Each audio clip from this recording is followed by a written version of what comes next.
This face actually appeared 4 years ago, and her story is even more bizarre than that of Jibaro. A gunshot scared this woman, making her lipstick smear.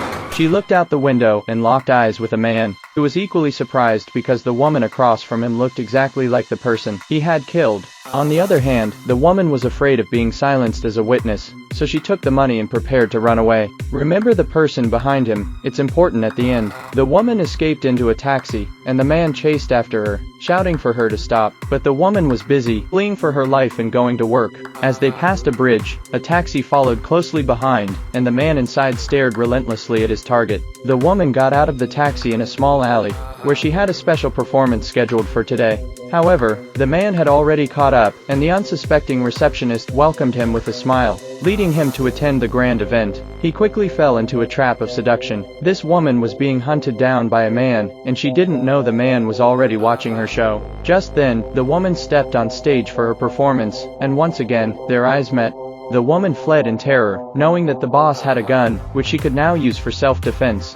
However, as soon as she pulled out the gun, she bumped into the man who seemed to want to explain something, but the woman ran off. In the cyberpunk streets of Hong Kong, she ran, and he chased, as if they had wings. In her panic, the woman ran into a hotel and randomly entered a room, but to her surprise, the man had a key to that very room. The woman pulled out her gun and threatened him, and the man tried to explain, but as he approached, they started fighting. After a gunshot, the chaotic struggle came to an end. The woman was exhausted and breathing heavily.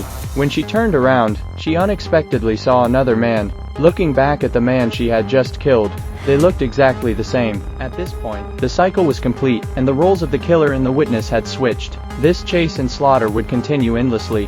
However, this is not the true message the director wanted to convey. In the beginning, when the woman took the money and planned to run away, there was a customer lying on the bed. Though his face was hidden, it was clear that he was the man in the cycle, the man who looked out the window at the end. The Paradise Vacation poster on the window confirmed that it was the same place, indicating that the man and woman had known each other all along and were not strangers. Throughout the film, apart from the man and woman, no one could determine their identities. They were either covered in latex or wore exaggerated makeup, because the director's true message was not about a recurring murder, but a tense love relationship. The real story goes like this: the couple had problems in their relationship, and the woman planned to leave quietly, ending the relationship. The man tried his best to hold on and explain. During the escape, there were no pedestrians outside because in love, only the couple can interfere, and no one else can help. The woman tried to forget the failed love through work, while the man tried to release the pressure and forget the love.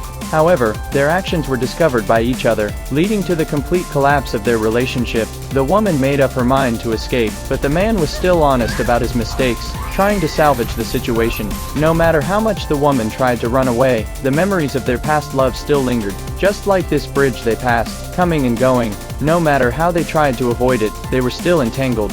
In the end, they could only face their shattered and unbearable relationship. The conflicts were already deeply rooted, and both sides were left with endless arguments. Even if one side temporarily won an argument, in a relationship, there were countless arguments, and the next one could erupt at any time. The disputes fell into an infinite loop and cycle, and this is the kind of repetitive, never-ending argumentative love relationship that the director wanted to convey.